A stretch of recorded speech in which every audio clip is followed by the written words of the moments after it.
आइए जानते हैं बिहार के महत्वपूर्ण बड़ी खबरों को केवल 20 मिनट में। साथ ही जानेंगे बिहार में भी बुलडोजर मॉडल को लागू कर दिया गया है और पूरे बिहार में नए नए नियम को लागू किए गए हैं जिन्हें आपको जानना जरूरी है। अगर आप इन नियमों को नहीं जानते हैं तो खतरे में पड़ सकते हैं या आपको जेल भी जाना पड़ सकता है। साथ ही जानेंगे क्या सच में महिलाओं को रोजगार योजना के तहत रुपए 2 लाख मिलना शुरू हो जाएगा। साथ ही जानेंगे ई श्रम कार्ड वाले को कितने रुपए मिलेंगे, वृद्धा पेंशन को बढ़ाकर कितना रुपए कर दिया गया है और आवास योजना के तहत अब घर बनाने के लिए कितने रुपए दिए जा रहे हैं। तो चैनल पर पहली बार आए हैं तो वीडियो को एक लाइक कर दीजिए और चैनल को सब्सक्राइब कर लीजिए क्योंकि आपको यहां पर हमेशा महत्वपूर्ण खबरें मिलती है। नीतीश सरकार ने बिहार में कामकाजी महिलाओं के लिए फ्री हॉस्टल की सुविधा उपलब्ध कराई जाएगी। इसके लिए पटना, गयाजी, मुजफ्फरपुर, दरभंगा और भागलपुर जिले का चयन किया गया है। मुख्यमंत्री नारी सुरक्षा योजना के तहत बनने वाले इन छात्रावासों में दूसरे जिलों और राज्यों से आकर सरकारी व गैर सरकारी सेवा में कार्यरत महिलाओं को रहने के लिए सुरक्षित और सुलभ सुविधा मिलेगी। पटना में बैनरों ने बढ़ाई सियासी हलचल। पटना में नए साल पर जदयू समर्थकों द्वारा लगाए गए बैनरों ने बिहार की राजनीति में हलचल मचा दी है। इन बैनरों में मुख्यमंत्री नीतीश कुमार के बेटे निशांत कुमार को राजनीति में लाने और 2026 में पार्टी का नेतृत्व सौंपने की मांग की गई है। यह मांग नीतीश कुमार के परिवारवाद विरोधी रुख के विपरीत है, जिससे सियासी गलियारों में नई बहस छिड़ गई है। बिहार के बेतिया से एक अजीबोगरीब मामला सामने आया है। यहां पर एक कथित हेलमेट चोर का वीडियो सोशल मीडिया पर तेजी से वायरल हो रहा है। वायरल वीडियो में युवक खुद को खुलेआम हेलमेट चोर बताते हुए दिखाई देता है। कैमरे के सामने बार बार यह सफाई देता नजर आता है कि वह केवल हेलमेट चोरी करता है, बाइक चोरी से उसका कोई लेना देना नहीं है। नौकरी से बढ़ा आत्मसम्मान। डॉक्टर नुसरत ने बिहार सरकार की नौकरी को मारी लात। बिहार के मुख्यमंत्री नीतीश कुमार ने हालिया दिनों नियुक्ति समारोह कार्यक्रम के दौरान मुस्लिम महिला डॉक्टर नुसरत परवीन का हिजाब जबरन खींच लिया था। इस घटना ने देश में खूब सुर्खियां बटोरीं और बड़े पैमाने पर विरोध भी हुआ। बगहा और पिपरासी क्षेत्र की जनता ने केंद्रीय मंत्री को पत्र लिखकर गंडक नदी पर प्रस्तावित पुल के निर्माण स्थल में बदलाव की मांग की है। वर्तमान शास्त्री नगर बेलवनिया मार्ग पर भूमि अधिग्रहण और अतिरिक्त पुल की आवश्यकता के कारण लागत बढ़ेगी। बिहार के कृष्णा ब्रह्म के एक निजी कोचिंग सेंटर में छात्र छात्रा के विवाद के बाद बड़ा बवाल हो गया। एक छात्रा ने छात्र पर गाली देने का आरोप लगाया, जिसकी शिकायत करने पर शिक्षक ने उसे थप्पड़ मार दिया। इससे गुस्साए अभिभावक कोचिंग सेंटर पहुंचे, जिसके बाद माहौल गर्मा गया। कई थानों की पुलिस बुलाकर स्थिति को नियंत्रित किया गया। बिहार पुलिस की ERSS डायल 112 और साइबर अनुसंधान इकाई के लिए पटना में नए भवन बनाए जाएंगे। डायल 112 का 7 मंजिला भवन राजीव नगर में 100 करोड़ रुपए की लागत से बनेगा, जिसमें राज्य का कंट्रोल यूनिट और डेटा सेंटर होगा। साइबर इकाई का 5 मंजिला भवन मैंगलस रोड पर बनेगा, जिसमें साइबर हेल्पलाइन 1930 का कॉल सेंटर और फॉरेंसिक लैब होगी। दोनों भवन अत्याधुनिक होंगे।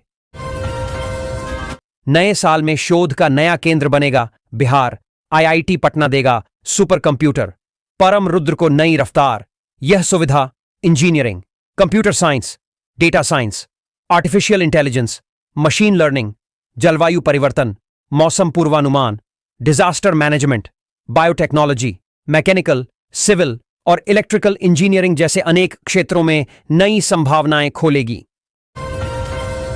मुजफ्फरपुर के जिलाधिकारी सुब्रत कुमार सेन ने जिले की विकास योजनाओं पर प्रकाश डाला। उन्होंने बताया कि शहर के विस्तारीकरण का प्रस्ताव सरकार को भेजा गया है, जिसमें 19 पंचायतें और 56 गांव शामिल होंगे। नए साल में इसकी स्वीकृति की उम्मीद है। हाजीपुर बाईपास, रिंग रोड, औद्योगिक विकास और कई आधारभूत संरचना परियोजनाओं पर तेजी से काम चल रहा है, जिससे जिले की तरक्की होगी।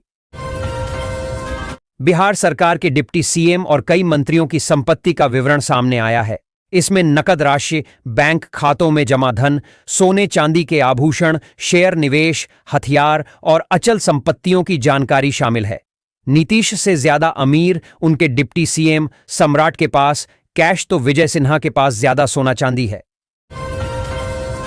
इंसान की तुलना भगवान राम से कैसे कर सकते हैं? तेज प्रताप यादव का कांग्रेस पर बड्ढा हमला। राहुल गांधी की तुलना भगवान राम से करने पर तेज प्रताप यादव ने कांग्रेस पर हमला बोला है। उन्होंने कहा कि कांग्रेस नेता हमेशा गुंडागर्दी का सहारा लेते हैं, उनका एकमात्र लक्ष्य सत्ता में आना है। नए वर्ष 2026 की शुरुआत बिहार के लिए सड़क और संपर्क के मोर्चे पर बड़ी खुशखबरी लेकर आ रही है। लंबे समय से पिछड़े इंफ्रास्ट्रक्चर के दाग से जूझ रहे बिहार की तस्वीर अब बदलती नजर आ रही है। इस साल राज्य को पहली बार 6 लेन नेशनल हाईवे मिलने जा रहा है। वहीं बिहार का पहला एक्सेस कंट्रोल्ड हाईवे भी बनकर तैयार होगा। बिहार की राजनीति में नए चेहरे के तौर पर उभरे पंचायती राज मंत्री दीपक प्रकाश एक बार फिर सुर्खियों में हैं। इस बार वजह उनका स्टाइल या बिना चुनाव लड़े मंत्री बनना नहीं, बल्कि नए साल पर सार्वजनिक किया गया संपत्ति का ब्यौरा है। 25 दिसंबर 2025 को दाखिल हलफनामे के मुताबिक पहली बार मंत्री बने दीपक प्रकाश करोड़पति हैं और उनकी अचल संपत्ति की कुल कीमत 4 करोड़ रुपये से अधिक आंकी गई है। बक्सर में 12 करोड़ रुपये की लागत से पहला GIS आधारित विद्युत उपकेंद्र बनेगा। यह सबस्टेशन शहर की बिजली व्यवस्था को सुरक्षित और मौसम प्रतिरोधी बनाएगा। ट्रिपिंग, वोल्टेज, उतार चढ़ाव और कटौती की समस्या खत्म होगी। 33 और 11 kV की लाइनें भूमिगत होंगी, जिससे बारिश के दिनों में भी बिजली मिलती रहेगी। पटना में जिला कृषि विभाग ने यूरिया की कालाबाजारी पर सख्त कार्रवाई की है। नौबतपुर के कृष्णा इंटरप्राइजेज का लाइसेंस रद्द कर दिया गया, क्योंकि वह किसानों को निर्धारित मूल्य से अधिक दाम पर यूरिया बेच रहा था। किसानों द्वारा बनाए गए वीडियो को संज्ञान में लेकर यह कार्रवाई की गई। विभाग ने सभी उर्वरक विक्रेताओं को चेतावनी दी है कि कालाबाजारी बर्दाश्त नहीं की जाएगी। प्रतिष्ठान से 24 घंटे में स्पष्टीकरण मांगा गया है। उत्तराखंड की कैबिनेट मंत्री रेखा आर्य के पति गिरधारी लाल साहू के बिहार की महिलाओं पर आपत्तिजनक बयान से देश में बवाल मच गया है। वायरल वीडियो के बाद बिहार में आक्रोश फैल गया है। राजद ने भाजपा जदयू पर निशाना साधते हुए इसे महिला विरोधी सोच बताया और प्रधानमंत्री गृह मंत्री से स्पष्टीकरण मांगा है। इस मामले पर अभी तक कोई माफी या आधिकारिक बयान नहीं आया है।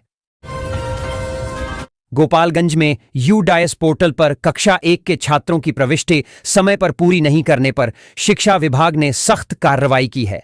106 विद्यालयों के प्रधानाध्यापकों का वेतन स्थगित कर दिया गया है। जिला शिक्षा पदाधिकारी योगेश कुमार ने इसे कार्य के प्रति लापरवाही माना है।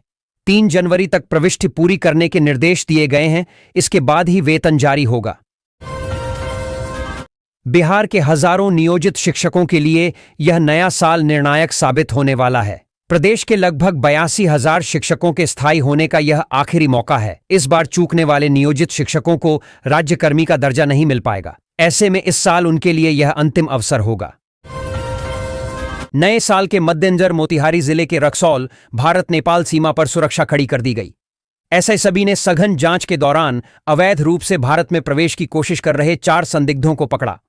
पूछताछ में 3 बांग्लादेशी नागरिक निकले, जबकि एक भारतीय उनके घुसपैठ में मदद कर रहा था। मुख्यमंत्री नीतीश कुमार ने पटना सिटी के कुम्हरार पार्क का निरीक्षण किया, जहां मगध साम्राज्य के ऐतिहासिक अवशेष संरक्षित हैं। उन्होंने पार्क के बेहतर विकास, सुंदरीकरण और अवशेषों के विशेष संरक्षण के लिए भारतीय पुरातत्व सर्वेक्षण विभाग को पत्र लिखने का निर्देश दिया। मुख्यमंत्री ने कहा कि यह पार्क देश विदेश से आने वाले पर्यटकों और शोधार्थियों के लिए महत्वपूर्ण है, जो प्राचीन इतिहास से अवगत होते हैं। मोतिहारी में भूमि जमाबंदी सुधार, नामांतरण और बंटवारा नामांतरण के लिए पंचायत स्तर पर शिविरों में जमा किए गए 1,78,000 से अधिक आवेदनों में से 64,117 आवेदन 3 महीने बाद भी ऑनलाइन नहीं हो सके हैं। केवल 735 आवेदनों का ही निष्पादन हुआ है। इससे आवेदकों को लंबा इंतजार करना पड़ रहा है। प्रभारी जिलाधिकारी ने CO को आवेदनों को ऑनलाइन करने और फिर से शिविर लगाने का निर्देश दिया है। पटना के राजेंद्र नगर स्थित BP सिन्हा शारीरिक शिक्षण महाविद्यालय में अंतर्राष्ट्रीय स्तर का हॉकी मैदान मार्च तक बनकर तैयार हो जाएगा। बिहार हॉकी के अध्यक्ष सह मंत्री श्रवण कुमार ने यह घोषणा की। उन्होंने गुवाहाटी में हॉकी इंडिया अस्मिता लीग में रजत पदक जीतने वाली बेटियों को सम्मानित किया। मंत्री ने बताया कि राज्य में खेल सुविधाओं में वृद्धि हुई है और खिलाड़ियों को पूर्व कोच हरेंद्र सिंह के मार्गदर्शन में प्रशिक्षित किया जाएगा। उप मुख्यमंत्री विजय कुमार सिन्हा ने एग्रीस्टैक परियोजना और फार्मर रजिस्ट्री में सुस्ती पर अधिकारियों को जवाबदेह ठहराने की चेतावनी दी है। उन्होंने कहा कि यह योजना किसानों को सीधा लाभ और डिजिटल पहचान प्रदान करेगी। जमाबंदी के बकेट क्लेम और सत्यापन में प्रगति न होने को गंभीर बताया गया है। जो बिहार में हुआ वही बंगाल में होगा, बनेगी डबल इंजन की सरकार। टीएमसी पर भट्ट के जेडीयू प्रवक्ता राजीव रंजन, उन्होंने विपक्ष पर नकल की राजनीति करने का आरोप लगाया। उन्होंने कहा कि बिहार की तरह बंगाल में भी तथाकथित वोट चोरी का आंदोलन फेल होगा। पूर्वी चंपारण में औद्योगिक क्रांति की तैयारी चल रही है। रामगढ़वा के अहिरौलिया में 560 एकड़ भूमि पर कृषि और विभिन्न उत्पादों पर आधारित उद्योग स्थापित होंगे। जिलाधिकारी के प्रस्ताव पर सरकार कार्रवाई कर रही है और बियाड़ा ने भूमि का सत्यापन कर लिया है। इससे क्षेत्र की अर्थव्यवस्था मजबूत होगी और रोजगार के नए अवसर सृजित होंगे। रक्सौल में भी 2 नए औद्योगिक क्षेत्र विकसित किए जाएंगे। जेडीयू प्रवक्ता नीरज कुमार ने उपमुख्यमंत्री विजय कुमार सिन्हा से आरजेडी सुप्रीमो लालू प्रसाद की संपत्तियों की जांच की मांग की है। मंत्री ने आवेदन मिलने पर कार्रवाई का आश्वासन दिया। इससे पहले सम्राट चौधरी ने भी लालू की अटैच संपत्तियों पर स्कूल खोलने की बात कही थी। महागठबंधन ने इसे रीलबाजी बताया और पलटवार किया, जिसमें तेजस्वी यादव की प्रतिक्रिया का इंतजार है। नए साल में पटना एयरपोर्ट को बड़ी सौगात मिल रही है। जनवरी में 3 नए एरोब्रिज चालू होंगे, जिससे कुल 5 एरोब्रिज हो जाएंगे। इससे हवाई यात्रियों को विमान तक पहुंचने में लगने वाला समय बचेगा और बस या पैदल चलने की असुविधा खत्म होगी। बुजुर्गों, दिव्यांगों और बच्चों के साथ यात्रा करने वालों को विशेष राहत मिलेगी। पटना पूर्वी भारत के प्रमुख हवाई अड्डों में शामिल होकर अपनी हवाई कनेक्टिविटी और प्रतिष्ठा बढ़ाएगा, साथ ही बढ़ती यात्री संख्या को भी संभालेगा। पटना में डीएम के निर्देश पर शुक्रवार से अतिक्रमण हटाओ अभियान चलेगा। 31 जनवरी तक चलने वाले इस विशेष अभियान में अस्थायी अतिक्रमण पर 5,000 और स्थायी अतिक्रमण पर 20,000 रुपए का जुर्माना लगेगा। 9 टीमें गठित की गई हैं, जो नगर निगम के 6 अंचलों सहित खगौल, फुलवारी शरीफ व दानापुर में कार्रवाई करेंगी। सड़कों और फुटपाथों को अतिक्रमण मुक्त कर पौधारोपण एवं सुंदरीकरण किया जाएगा। संत मोरारी बापू रामकथा के लिए पटना पहुंचे, जहां से वे लखीसराय के अशोक धाम के लिए रवाना हुए।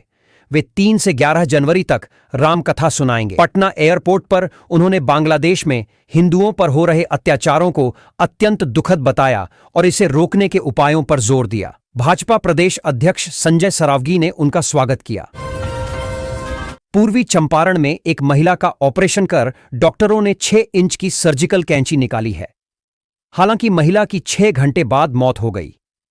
परिजनों ने लापरवाही का आरोप लगाते हुए कहा कि 1.5 साल पहले उसकी सर्जरी हुई थी। तब डॉक्टरों ने पेट में कैंची छोड़ दी थी, जिसके चलते बीते साल से उसे पेट में दर्द हो रहा था। कैमूर जिले में भारतमाला परियोजना के तहत बन रहे बनारस रांची कोलकाता एक्सप्रेसवे का निर्माण कार्य किसानों ने रोक दिया है। भूमि अधिग्रहण मुआवजे के भुगतान में 4 महीने की देरी से नाराज किसानों ने यह कदम उठाया है। किसान संघर्ष मोर्चा के नेतृत्व में किसानों ने भू अर्जन विभाग और एनएचएआई पर लापरवाही का आरोप लगाया है।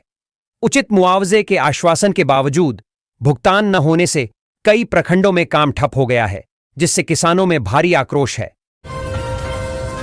सीतामढ़ी में कृषि क्षेत्र में नए आयाम स्थापित हो रहे हैं। नए साल में सीतामढ़ी का मखाना बाजार में उपलब्ध होगा, जिसके लिए 50 हेक्टेयर में पायलट प्रोजेक्ट के तहत खेती शुरू हुई है। मोटे अनाज की बढ़ती मांग के मद्देनजर जिले में नए मिलेट प्रोसेसिंग यूनिट भी स्थापित किए जाएंगे। यह पहल किसानों को बेहतर मूल्य और गुणवत्तापूर्ण उत्पाद सुनिश्चित कर कृषि विकास को गति देगी। तेज प्रताप यादव ने सोशल मीडिया पर अपनी मां के लिए एक भावुक संदेश शेयर किया। अपनी पोस्ट में उन्होंने राबड़ी देवी को परिवार की आत्मा बताया और मुश्किल समय में परिवार को एक साथ रखने के लिए उनकी ताकत, बलिदान और बिना शर्त प्यार को श्रेय दिया। बिहार में भूमाफिया और जमीन दलालों के खिलाफ चल रहा सख्त सरकारी अभियान अब खुलकर सियासी रंग ले चुका है। इस अभियान के बीच जेडीयू ने आरजेडी सुप्रीमो लालू प्रसाद यादव की जमीन और संपत्तियों की जांच की मांग उठाकर राजनीतिक हलचल तेज कर दी है। बिहार सरकार ने 2026 तक राज्य को खेलों के नक्शे पर स्थापित करने के लिए एक महत्वाकांक्षी मास्टर प्लान तैयार किया है। इसमें अत्याधुनिक स्पोर्ट्स कॉम्प्लेक्स का निर्माण, स्कूल स्तर पर खेल संस्कृति का विकास, ग्रामीण प्रतिभाओं की खोज और खिलाड़ियों के लिए छात्रवृत्ति व सरकारी नौकरी जैसी योजनाएं शामिल हैं। इस पहल का उद्देश्य बिहार को राष्ट्रीय और अंतर्राष्ट्रीय स्तर पर खेल प्रतिभाएं देने वाला राज्य बनाना है। नए साल के दूसरे दिन जदयू अध्यक्ष सह सीएम नीतीश कुमार अचानक पार्टी दफ्तर पहुंच गए। इस दौरान उन्होंने पार्टी कार्यकर्ताओं को नए साल की बधाई दी, साथ ही संगठनात्मक गतिविधियों की जानकारी ली। उनके साथ दौरान जदयू प्रदेश अध्यक्ष उमेश कुशवाहा और मंत्री विजय चौधरी भी मौजूद रहे।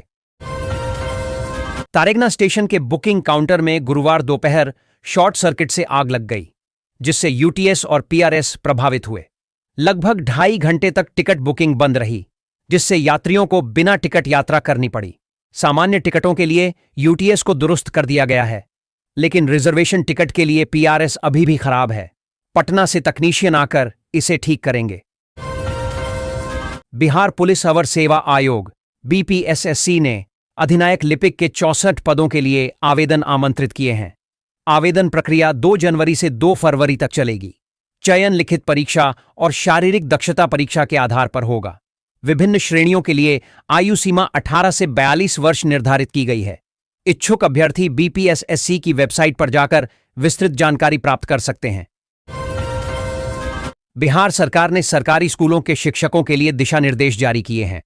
इसमें पाठ टीका के आधार पर शिक्षण, जीन्स टी शर्ट पर प्रतिबंध, मध्याह्न भोजन छकने के बाद परोसना, फर्जी उपस्थिति पर प्रधानाध्यापक की जवाबदेही, अवकाश नियम और ई शिक्षा कोष पर उपस्थिति दर्ज करना शामिल है। शिक्षकों को विद्यालय अवधि में बैंक जाने या जिला कार्यालय जाने की मनाही है। ना 29 हार्डिंग रोड, ना महुआबाग बंगले में। खरमास के बाद परिवार के साथ कहां शिफ्ट होंगे लालू यादव? बिहार के पूर्व सीएम लालू यादव का परिवार अभी पटना के 10 सर्कुलर रोड राबड़ी आवास में रहता है, लेकिन 25 नवंबर को ही भवन निर्माण विभाग ने इस आवास को खाली करने का नोटिस दिया। नए वर्ष की शुरुआत के साथ ही रेलवे प्रशासन ने 2 महत्वपूर्ण ट्रेनों के समय में संशोधन की घोषणा की है। राजगीर वाराणसी बुद्ध पूर्णिमा एक्सप्रेस और राजगीर कोडरमा इंटरसिटी एक्सप्रेस की प्रस्थान समय सारणी में 5-5 मिनट का बदलाव किया गया है, जो आज से प्रभावी होगा। नीतीश सरकार ने बिहार में कामकाजी महिलाओं के लिए फ्री हॉस्टल की सुविधा उपलब्ध कराई जाएगी। इसके लिए पटना, गयाजी, मुजफ्फरपुर, दरभंगा और भागलपुर जिले का चयन किया गया है। मुख्यमंत्री नारी सुरक्षा योजना के तहत बनने वाले इन छात्रावासों में दूसरे जिलों और राज्यों से आकर सरकारी व गैर सरकारी सेवा में कार्यरत महिलाओं को रहने के लिए सुरक्षित और सुलभ सुविधा मिलेगी।